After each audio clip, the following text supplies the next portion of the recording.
কথায় আছে না, সকালে উঠিয়া আমি মনে মনে বলি আমি যেন সারাদিন ভালো হয়ে চলি। আর এই ভালো হয়ে চলাটা নির্ভর করে তখনই যখন তুমি নিজে ভালো থাকবে, তবেই সবাইকে ভালো রাখতে পারবে, সবাইকে নিয়ে ভালোভাবে চলতে পারবে। আমি কিন্তু অন্যরকম চিন্তা ভাবনা নিয়ে চলি। আমি মনে করি আমার এই জীবন একটাই, আর মানব জীবনটা আমি অনেক সৌভাগ্য করে পেয়েছি। তাই আমি জানি যে এক জীবনে আমি সবার কাছে ভালো হয়ে থাকতে পারবো না, সে আমি যতই ভালো কাজ করি না কেন বা ভালো হয়ে থাকার চেষ্টা করি না কেন। তাই কারোর কাছে অভিনয় করে ভালো হওয়ার চেষ্টা করি না। নিজের যেটা ভালো মনে হয়, খারাপ মনে হয় সেটাই করি, সেভাবেই চলি। সেটাতে করে কেউ আমাকে ভালো বললে আমি ভালো তার কাছে, আর কেউ যদি খারাপ বলে তাহলে আমি তার কাছে খারাপ। যাই হোক, সকাল সকাল জ্ঞান দিয়েই শুরু করলাম আজকের ব্লগটা। চিংড়ি মাছের মালাইকারি রান্না করেছি একদম সহজভাবে। এভাবে তোমরাও ট্রাই করতে পারো। প্রথমে কড়াইয়ে সর্ষের তেল দিয়ে গোটা গরম মশলা আর তেজপাতা ফোড়ন দিয়েছি। তারপরে হচ্ছে সর্ষে, পোস্ত আর কাঁচা লঙ্কা দিয়ে একটা পেস্ট বানিয়েছিল মা, শিলনোড়ায় বেটে দিয়েছিল, তো সেটা দিয়েছি। সেটা দেওয়ার পরে মশলাটা থেকে যখন ভালোভাবে তেল ছেড়ে দিয়েছে, তারপরে আমি নারকেলের দুধ অ্যাড করেছি। এটা ঘরেই মা নারকেলটাকে শিলনোড়ায় বেটে ওটাকে ছেঁকে নিয়ে জাস্ট দুধটা বের করে রেখেছিল, তো সেটা অ্যাড করে দেওয়ার পরে আমি এখানে স্বাদ মতো লবণ আর চিনি দিয়ে দিয়েছি, আর 3টে কাঁচা লঙ্কা চেরা অ্যাড করেছি। ব্যাস, তারপরেই গ্রেভিটা তোমরা যেমন রাখবে সেই বুঝে জল দিয়ে তার মধ্যে জলটা ফুটে উঠলে চিংড়ি মাছ ভাজাগুলো অ্যাড করে দিলাম। দিয়ে এবার সব শেষে যখন গ্রেভিটা গামাখা হয়ে আসলো, তারপরে আমি গোটা গরম মশলার গুঁড়ো ছড়িয়ে দিয়ে আমি নামিয়ে নিলাম। ব্যাস রেডি চিংড়ি মাছের মালাইকারি। আর আমার মা তো নিত্যদিন ঘড়িতে ঠিক 12:30 বাজলেই বেরিয়ে পড়েন স্কুলে যাওয়ার উদ্দেশ্যে। ওই আমার খাবারটা আনতে যায় আর কি। হ্যালো এভরিওয়ান, কেমন আছো সবাই? আশা করছি সবাই ভালো আছো। আমি তো ভালো আছি। আজকে রঞ্জন সকালে ব্রেকফাস্টে খেয়ে গেছিলো ডিম পরোটা, যেটা মা বানিয়েছিল। অনেকদিন পরে ডিম পরোটা খেলাম, জানো তো, বেশ ভালো লেগেছে। মাঝখানে খেতে পাচ্ছিলাম না, একটু ডিমের গন্ধ গন্ধ লাগছিল, তাই আজকে মা একটু ঝাল ঝাল করে বানিয়েছিল কাঁচা লঙ্কা দিয়ে, তো বেশ ভালো খেয়েছি। মা তো অঙ্গনারী স্কুলে গেল, দেখতেই পেলে। এটা মায়ের রোজকার এখন ডিউটি হয়ে গেছে। ওই হয় ফেনা ভাত দেয়, নাহলে খিচুড়ি দেয়, তার সাথে একটা করে ডিম দেয়। বাট খাবারটা কিন্তু বেশ ভালো লাগে, মানে আমার কাছে ভালো লাগে। আমি ফেলি না, আমি নষ্ট করি না, আমি রোজ খাই। দুপুরে অল্প ভাত খাই, সবজি খাই, মানে যেটা ঘরের রান্না হয় সেটা খাই, আর তার সাথে কিন্তু ওই খাবারটা যেটা মা নিয়ে আসে সেটা খাই। ডিমটা আমি খেতে পারছি না, সিদ্ধ ডিমটা আমি এখনও খেতে পারছি না। তারপর চিকেনটাও যেমন আমি খেতে পারছি না। আজকে আবার সন্ধেবেলায় ডক্টরের কাছে চেক আপের অ্যাপয়েন্টমেন্ট নেওয়া রয়েছে। তো এটা কিন্তু আমার ওটির আগে লাস্ট আর ফাইনাল চেক আপ। তো আজকে পুরোপুরি একদম ফাইনাল একটা ডেট বলে দেবেন ডাক্তার যে কবে ওটি হচ্ছে আমার। তো আজকে আমিও জানতে পেরে যাব আমার কবে ওটি হচ্ছে, তার সাথে সাথে তোমরাও জানতে পেরে যাবে। তো ব্লগটা তোমরা কন্টিনিউ দেখতে থাকো, আই হোপ তোমাদের ভালো লাগবে। এরকম মা চলেও এসেছে আমার খাবার নিয়ে।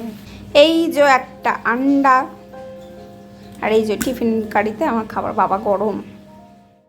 আগে ভাবতাম কি যে মানুষকে নিয়ে এত সমালোচনা, এত চর্চা, এত পরনিন্দা করে কেন? তাদের কি আর কোনো কাজ নেই? মানে আমি নিজেকে দিয়ে বিচার করতাম যে আমার তো সংসারে এত কাজ, সবই একা হাতে সামলাতে হয়, মানে দমই পাই না রীতিমতো। মানে সেই ঘুম থেকে উঠি, কোনো দিন এমন হয় যে বসারই টাইম পাই না সারাদিন। এখনকার কথা বলছি না, আগের কথা বলছি। এখন তো প্রেগনেন্সিতে মাঝে মাঝে বসে রেস্ট নিয়ে তবেই ঘরের কাজগুলো করতে হয়।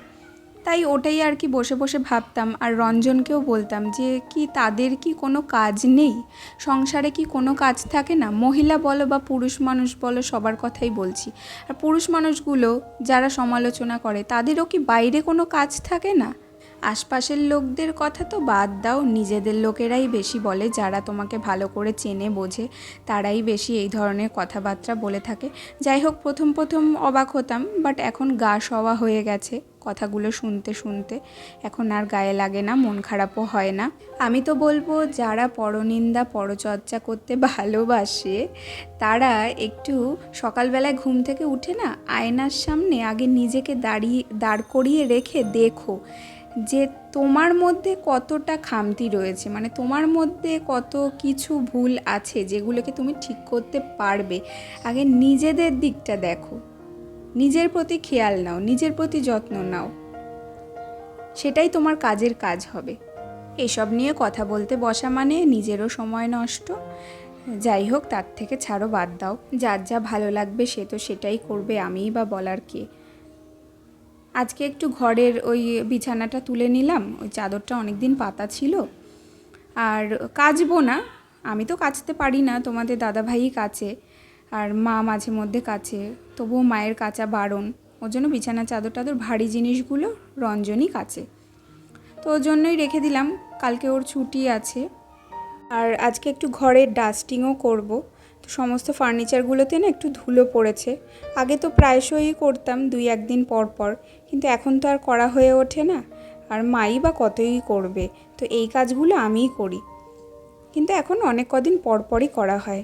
এই আয়নাটা ক্লিন করছি, যেমন অনেক দিন হয়ে গেছে, সপ্তাহখানিক হয়ে গেছে।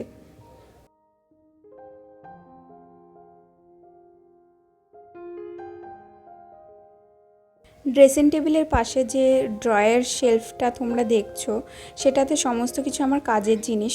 কাজের জিনিস বলতে তোমাদেরকে বলে রাখি যারা জানো না, আমি অ্যাজ আ মেকআপ আর্টিস্ট কাজ করি বললে ভুল হবে, করতাম। কারণ এবছরে যতগুলো বুকিং এসছে সবই আমার ক্যান্সেল করে দিতে হয়েছে আমার প্রেগনেন্সির জন্য। কারণ কাজটা এমনই যে বাড়ি গিয়ে গিয়ে করতে হয়, আর সেটা করা এখন এই মুহূর্তে আমার পক্ষে সম্ভব ছিল না। একটু কাজের মধ্যে থাকলে না, আর্নিং হলে না বেশ ভালো লাগে। আর ওই একটাই তো কাজ করি আমি, তো সেই কাজটাও এখন এই মুহূর্তে বন্ধ করে রাখতে হয়েছে, যার জন্য হাতে টাকা পয়সাও নেই। ওর জন্য না মাঝে মাঝে খুব রাগও লাগে। কাজগুলো যখন আসে, বুকিংগুলো নিতে পারি না, ক্যান্সেল করে দিই, খুব আফসোস হয়। কিন্তু কিছু করার নেই, জানো তো। এক একটা ব্রাইড সাজাতে, পার্টি মেকআপ করতে অনেকক্ষণ টাইম লাগে। আর সেই নর্মাল চেয়ারে বসে আর আমি দাঁড়িয়ে দাঁড়িয়ে, কোমরের ওপরে না মানে ভীষণ প্রেশার পড়ে। সেটা নর্মাল অবস্থাতে তো পড়েই, আর এই সময়ে তো আরও প্রেশার পড়বে, আরও পেন হবে। তো সেটা একটু রিস্কি বলেই মনে হয়, ওর জন্য করিনি আর কি। যাই হোক, তোমাদের সাথে গল্প করতে করতে দেখো আমার সমস্ত ফার্নিচারগুলোকে ডাস্টিং করা হয়ে গেছে, আর কলিন দিয়েও মুছে নেওয়া হয়ে গেছে। ঘরদোর এই ক্লিন করলে পরে না আলাদাই একটা স্যাটিসফ্যাকশান আসে। যেহেতু এই ঘরের মধ্যেই থাকি সারাদিন, ওর জন্য ঘরটাকে যদি সুন্দরভাবে গুছিয়ে রাখা যায় আর পরিষ্কার পরিপাটি করে রাখা যায়, তবে বেশ ভালো লাগে, কিন্তু একটা পজিটিভ ভাইবও আসে। আমার এই ডবল বেডের খাটটা তো স্টিলের, যার জন্য প্রচণ্ড ধুলো পড়ে। আর এই কলিন দিয়ে যদি এটা মোছা হয় না, তাহলে একটা আলাদা রকমের গ্লেজ দেয়, চকচক করে।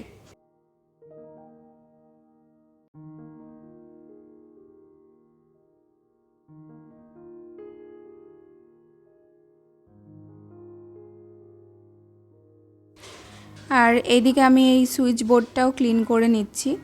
এই সুইচ বোর্ডগুলোও দেখবে হাতের ছাপ লেগে লেগে লেগে লেগে অনেক দিন যদি ক্লিন না করো না, তাহলে ওই সাদা বোর্ডগুলো আস্তে আস্তে কেমন ফ্যাকাশে কালার হয়ে যায়। তো আমি ওটাকেও ক্লিন করে নিই সব সময়। আর এদিকে একটা ফ্রেম ছিল, 7 হর্সের একটা ফ্রেম, তো সেটাকেও মুছে নিলাম। আর এই যে আমাদের জুনিয়রের যে ওয়ার্ড্রপটা আছে, সেটাকেও ক্লিন করে নিচ্ছি। ওদিকে আমি এক কাজে দু কাজ সারছি আর কি।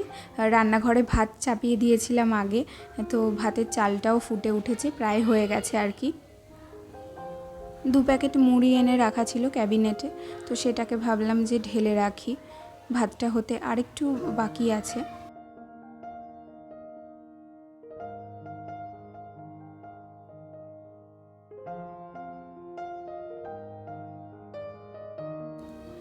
সব কাজ কমপ্লিট করে ভাতের মাড়টাকে গালতে দিয়ে আমি এখানে স্নানে চলে গেছি। আর স্নান সেরে দেখো খেতেও বসে পড়েছি।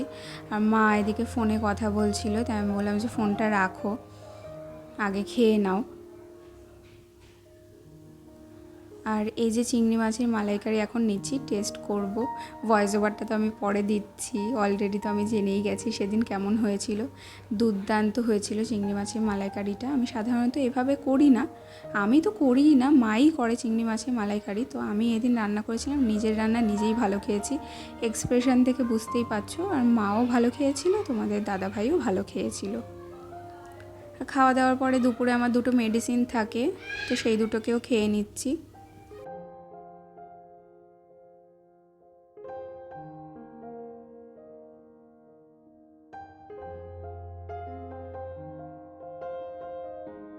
এরপর আমার ডেলি রুটিনের মধ্যে আরও একটা জিনিস যেটা থাকে সেটা হচ্ছে ফল খাওয়া। তো আজকে একটা বেদানা খাবো, আর মা পুজোতে প্রসাদ দিয়েছিল শাক আলু, তো সেটাও খাচ্ছিলাম আর একদিকে বেদানা ছাড়াচ্ছিলাম। বেদানা খেলে কিন্তু শরীরে ভালো রক্ত হয়। যেসব গর্ভবতী মায়েদের হিমোগ্লোবিনের সমস্যা আছে আর কি, হিমোগ্লোবিন কম আছে, তারা কিন্তু বেদানা খেতে পারো, বিট খেতে পারো। তো এগুলোতে কিন্তু রক্ত ভালো হয়।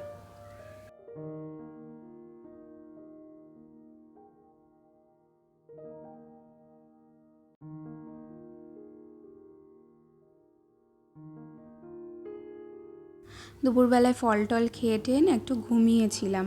2-1 দিন ঘুমাই, 2-1 দিন ঘুমাই না। যেদিন খুব ঘুম পায়, টায়ার্ড লাগে, সেদিন ঘুমাই। তার উপরে আজকে আবার রান্নাবান্না করেছি, ঘরের কাজও করেছিলাম, যার জন্য খুবই টায়ার্ড লাগছিল।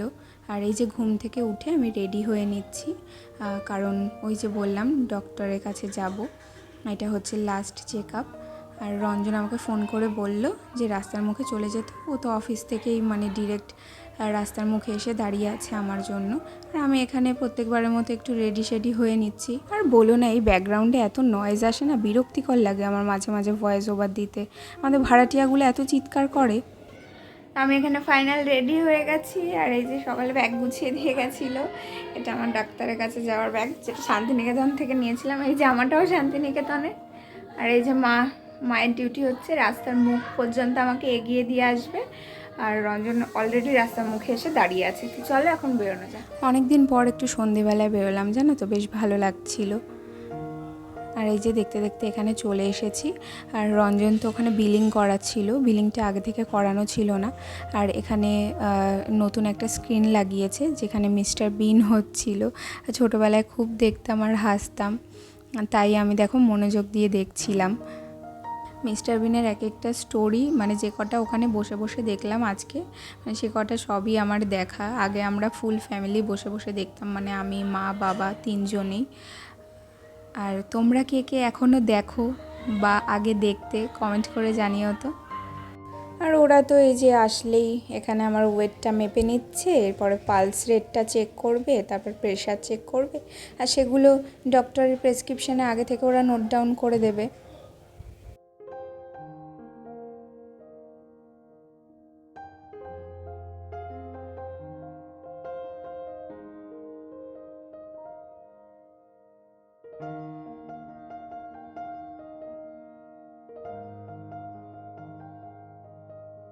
আজকে আমাদের অনেকটাই দেরি হয়ে গেছিলো, কারণ ডক্টর ওটিতে ছিলেন, ওই জন্য ঘন্টাখানেক আমাদের এক্সট্রা ওয়েট করতে হয়েছিল।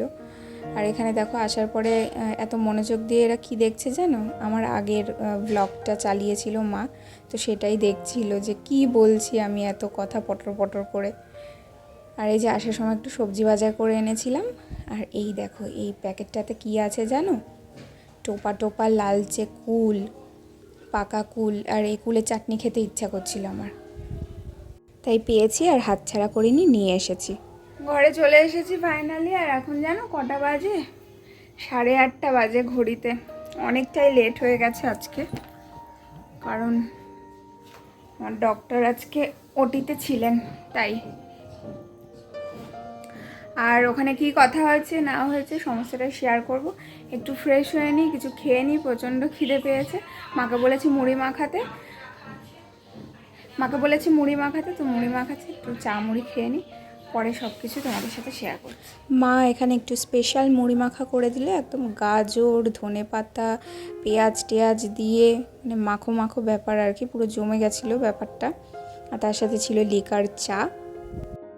তো বন্ধুরা তখন চা খেয়ে কথা বলছি বলে, চা খাওয়ার পরে আর আসিনি, একবারে ডিনার করেই আসলাম। তো এবারে বলি ডাক্তার ফাইনালি ডেট দিল কি না। হ্যাঁ, ফাইনালি ডেট দিয়ে দিয়েছে। আমার ওটি ডেট হচ্ছে নেক্সট মান্থ 8 তারিখ, মানে 8ই মার্চ। বলছি মানে ভেতর থেকে কেমন কেমন একটা লাগছে। আর এমনি যা যা রিপোর্ট করিয়েছিলাম, আমার টেস্ট রিপোর্ট সমস্ত কিছু মানে ভালো আছে, ওকে আছে, গুড আছে। আর বিশেষ কোনো কথাবার্তা হয়নি। আর আগে আগে তোমরা ভ্লগে তো সবটাই তোমরা দেখতে পাবে আশা করি। আমি চেষ্টা করব ভিডিও টিডিও সেভাবে বানানোর। তো যাই হোক, আজকের ভ্লগটা আমি এই পর্যন্তই রাখছি। এখন আমি নিদ্রায় যাব। আর গুড নাইট, সবাই ভালো থেকো, সুস্থ থেকো। আর আজকের ব্লগটা ভালো লেগে থাকলে একটা লাইক করে যেও, আর আমাদের চ্যানেলটাকে সাবস্ক্রাইব করে আমাদের পাশে থেকো। দেখা হচ্ছে পরবর্তী ভিডিওতে। টাটা।